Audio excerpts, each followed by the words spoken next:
found a beautiful quote from a Christian theologian, John Moffat, from a book entitled Journey to Gorakhpur, An Encounter with Christ Beyond Christianity. And it serves as a fitting introduction to the person of Sri Chaitanya, especially for the Christian world. He says, "If I were asked to choose one man in Indian religious history who best represents the pure spirit of devotional self-giving, I would choose the Vaishnavite saint Sri Chaitanya, whose full name in religion was Krishna Chaitanya, or Krishna consciousness. Of all the saints in recorded history, East or West, he seems to me the supreme example of a soul carried away on a tide of ecstatic love of God. This extraordinary man, who belongs to the rich period beginning with the end of the 14th century, represents the culmination of the devotional schools that grew up around Krishna. When he debated with philosophers, Chaitanya could be as scholarly as the great teachers or acharyas of old, Shankar, Ramanuja, and Madhva. In his teaching, the path of devotion to the public, however, he continued to stress utter devotion to the Lord. This devotion was to be developed through hearing and singing the name and glories of Krishna, meditating on his form and attributes and his life on earth, worshipping him in his temples, resigning oneself to his will, trying to do only what would please him, serving his devotees, and showing kindness to all beings. Chaitanya aroused in his followers a flood of passionate love of God. As a result, a wave of religious fervor swept over Bengal and Orissa. Yet, despite the emotionalism of his teachings, he himself was extremely strict. He closely watched the morals of those who were around him, sternly reproving any form of self-indulgence. Though literally worshipped by thousands as Krishna himself, he led a simple and even austere life. Chaitanya delighted intensely in nature. It is said that, like Saint Francis of Assisi, he had miraculous powers over wild beasts. His life in the holy town of Puri is the story of a man in a state of almost continuous spiritual intoxication.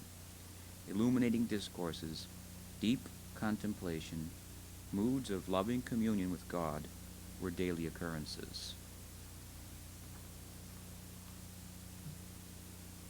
I appreciated this very much as a follower of Sri Chaitanya, but especially because it's spoken by a person in another tradition.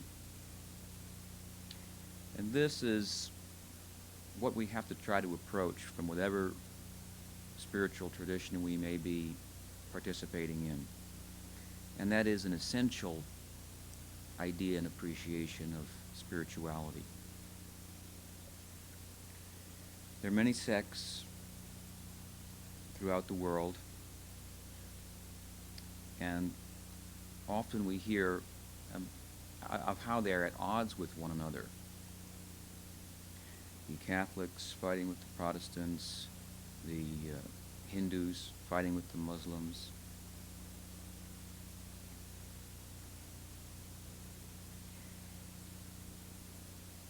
And in all of this, what we really have is general and popular ideas of Protestantism, Catholicism, Hinduism, the Islamic faith, and so on. In the popular versions of truth,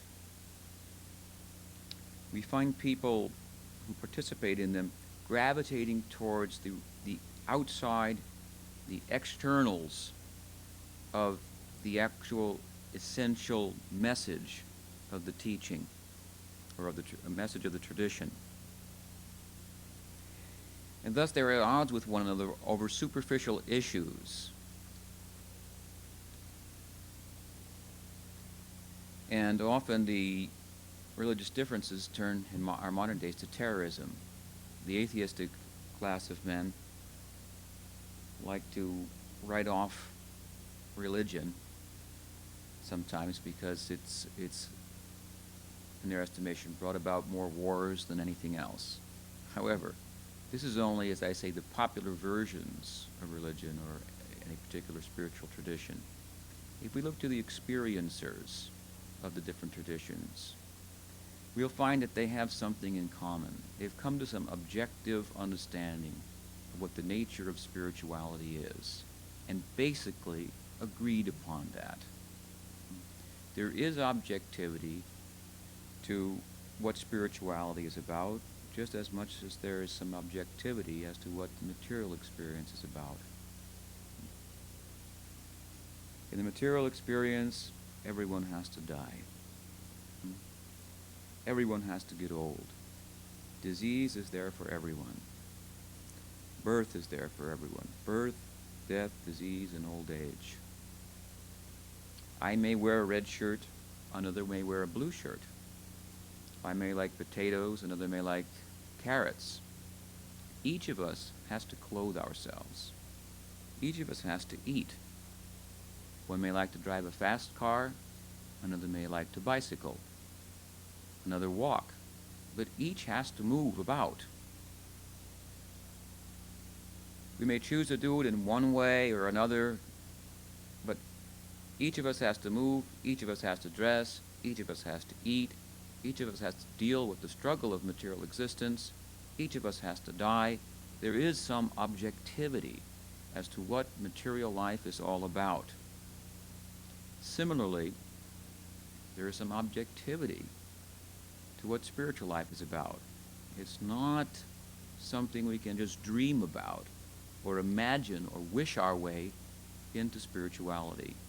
If we want to go there, into experiential spirituality, we're going to have to come to some understanding objectively as to what spirituality is about and be prepared to make the kind of sacrifice that's necessary. If spirituality is the ultimate in love, as the saints of all traditions tell us, we'll have to make it the ultimate sacrifice in order to have that experience. Love is based on sacrifice. Beginning with sacrifice, self-sacrifice, it turns to self-forgetfulness in time as the love of God awakens within us. That is, it no longer becomes a sacrifice.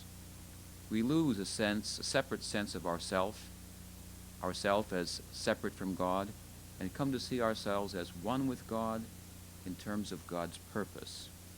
One in purpose, different nonetheless in principle.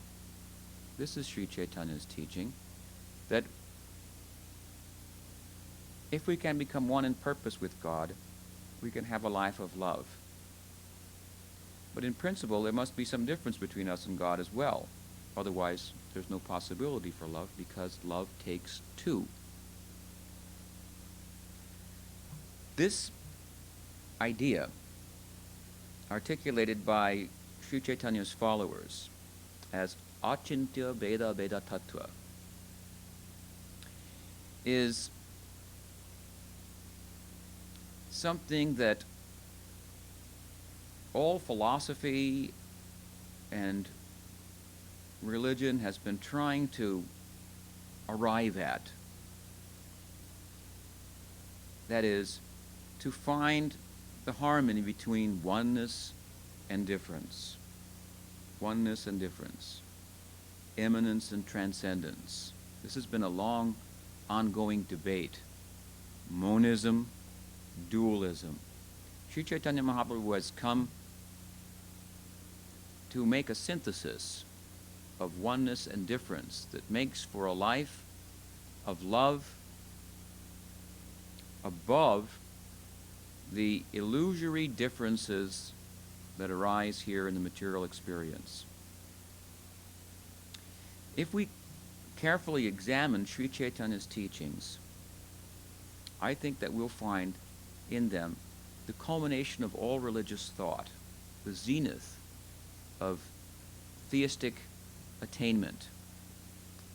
Now that may not sound to be very ecumenical or pluralistic as I began, appreciating different sects, different traditions for what they are essentially, getting beyond the superficial differences of different types of dress, different types of ritual, and so forth. As I said, the experiencers of every major religious tradition, the esoterists, the saints, have come to some basic agreement as to what spirituality is about. They're not at odds with one another, as the general public of religious practitioners are with one another, and with, for that matter, the saints in their own tradition, often. The Jews rejected Jesus. Even the Hindus, for that matter, rejected Sri Chaitanya to some extent. So the general practitioner, the popular version of religion that they embrace, we're not very interested in that. We're interested in the essential teachings, and yes, the essential teachings in all traditions is the same, but there are differences, and the differences are on another level. Therefore, when the experiencers get together and talk about spirituality, although they have an objective criterion, a general objective criterion that defines spirituality, there's still much more room for discussion about experience within the realm of transcendence. It's not a static experience, transcendence. It's dynamic, alive, growing, and ongoing. Many saints have come to us over many centuries speaking about that great truth of love of Godhead. And what they have said at different times may be determined by their audience, the circumstances, the place, what the people needed to hear at that time. Buddha came in India. Shankar came, Ramanuja, Madhva. In the West, Christ, Mohammed. They're all saying something different. They're all saying the same thing. Basically, in a very basic sense, they're saying the same thing. The differences, if we look closely at the essential teachings, those differences are worth talking about.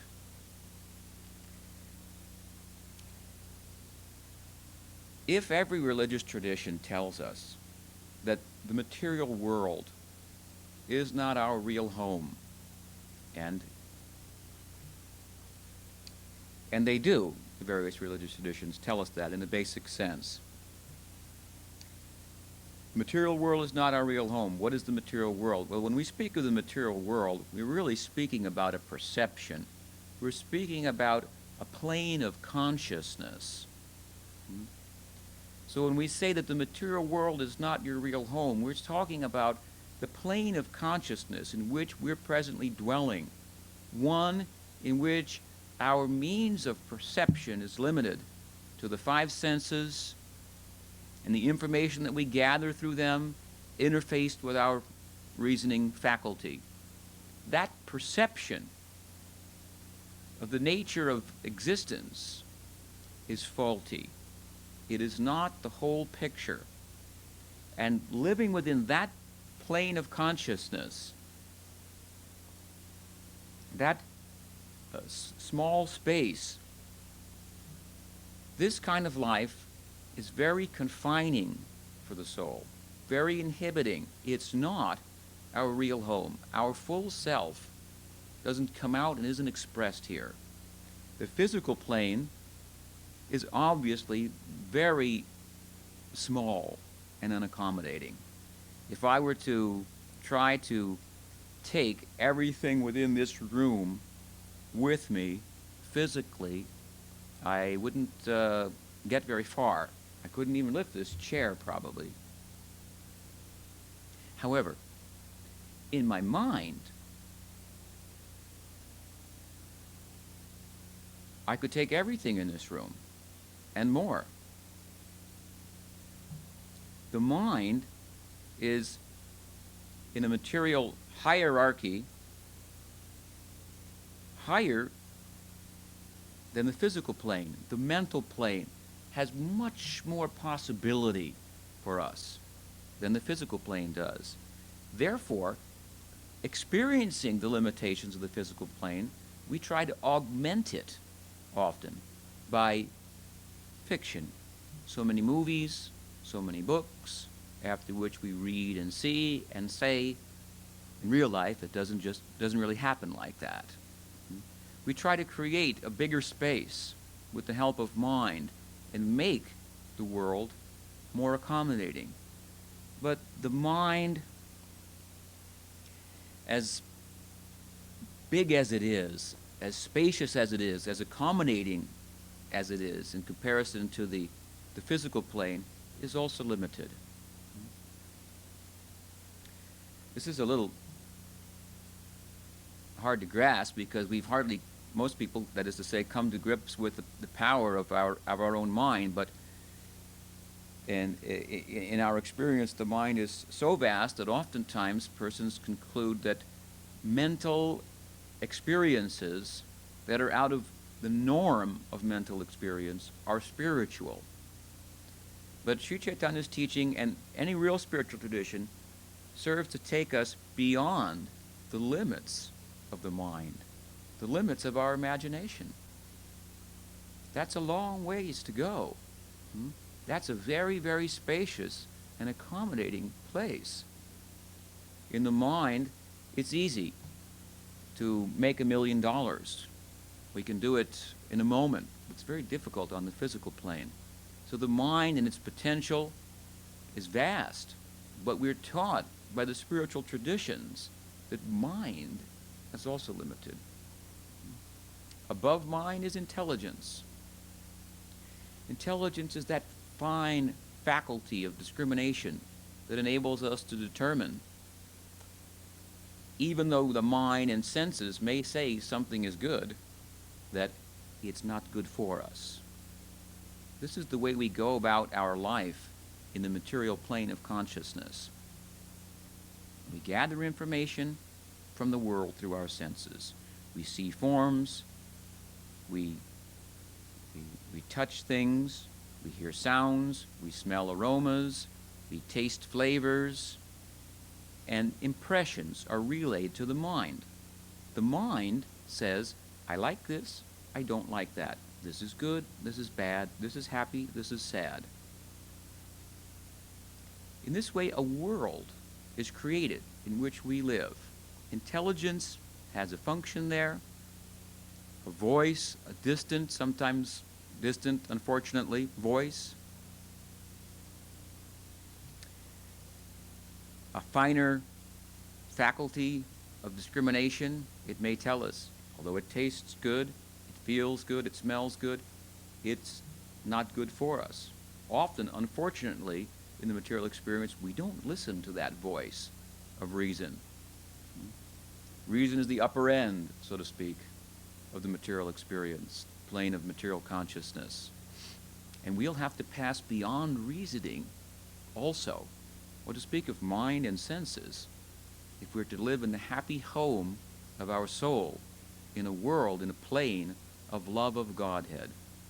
This material world, which, as I say, all the traditions have told us, is not our real home. This plane of consciousness, what's wrong with it is that we have erroneously placed ourselves in the center. We've created a world in the mind of goods and bads, happies and sads that are particular to our sensual instruments, and we are the God of that world.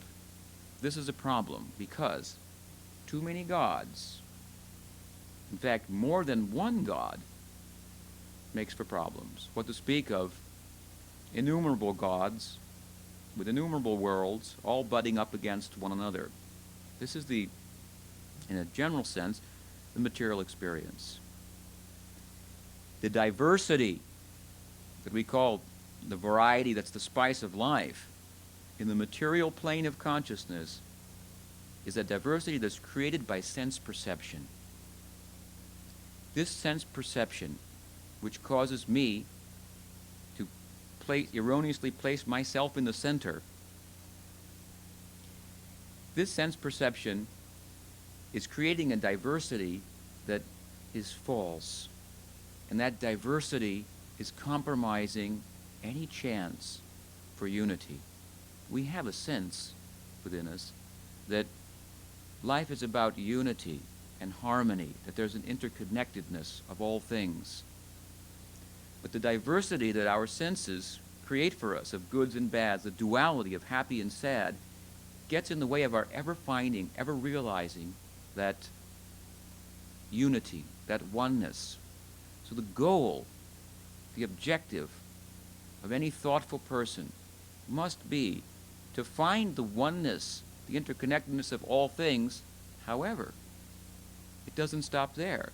It must be also, in finding that oneness, to have some difference or diversity, some variety that doesn't compromise the unity.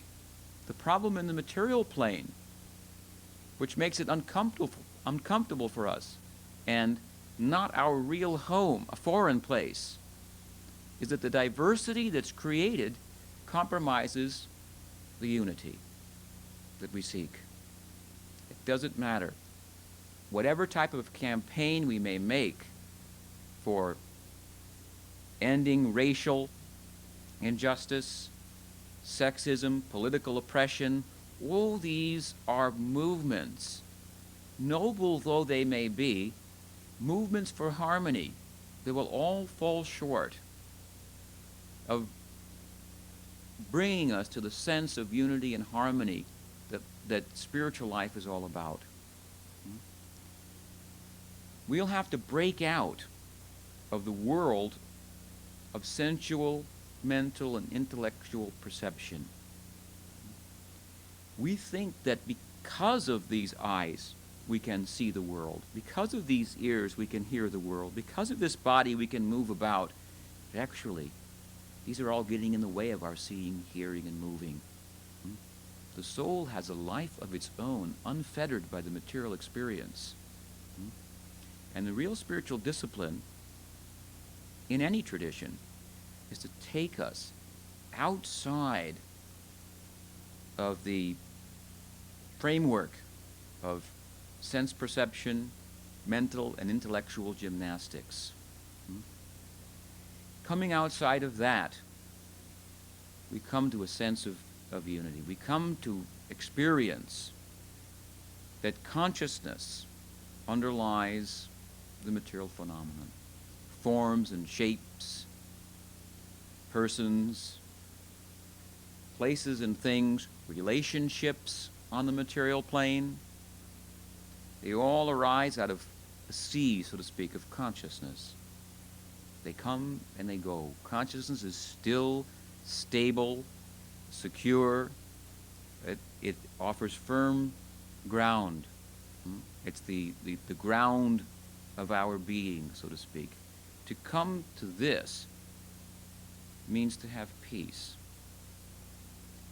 But a life of love and ecstasy, for that matter, requires that we move deeper within the plane of consciousness. So although all major traditions more or less tell us, the experiencers, that is, of these traditions, not the popular versions, that we'll have to go beyond the senses. Mystikos, from the Greek, mystic, means to go beyond the senses, to find the mysteries of life. Spiritual life is not a boring thing. It's exciting. It amounts to solving the mystery of this life, how to be happy.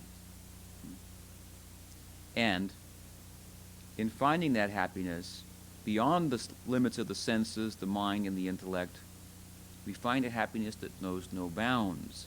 Therefore, there are many degrees, so to speak, of penetration within transcendence, and great realizers of different traditions come to tell us about transcendence, either their own experience of it, or what about it, or how much about it we are prepared to hear. If we analyze the great traditions over the centuries past, we'll find that all of the great realizers are, in a general sense, speaking about the same thing, but they haven't told it all. Either we're not prepared to hear it, and there's a possibility that they themselves have not realized it either, for it's a dynamic and ongoing and growing thing. If there is a zenith to the whole thing, it is what Sri Chaitanya has spoken of. And we encourage our listeners to look further and objectively into Sri Chaitanya's teachings. And in doing so, we will not be put at odds with any other teaching. We will come to see the beauty in all teachings and see how, over the generations, over the centuries, they've been leading, in a sense, to what Sri Chaitanya Mahaprabhu has come to give as the whole picture, the flower, the fruit of the tree of love of Godhead. He has shown us how to harmonize unity and diversity in his teaching of Achintya Veda Veda Tattva. And his principal means of doing so for the general populace was to invoke the name of God. This is simple, easy to perform for anyone and everyone. Even a child can chant the names of God. This, again, as I say, is the beginning. There's more to his teaching, the execution of it, and so forth. But we can become acquainted with that gradually if we can begin to invoke the name of God, which is a non-sectarian idea that every religious tradition, for that matter, has advocated over the centuries.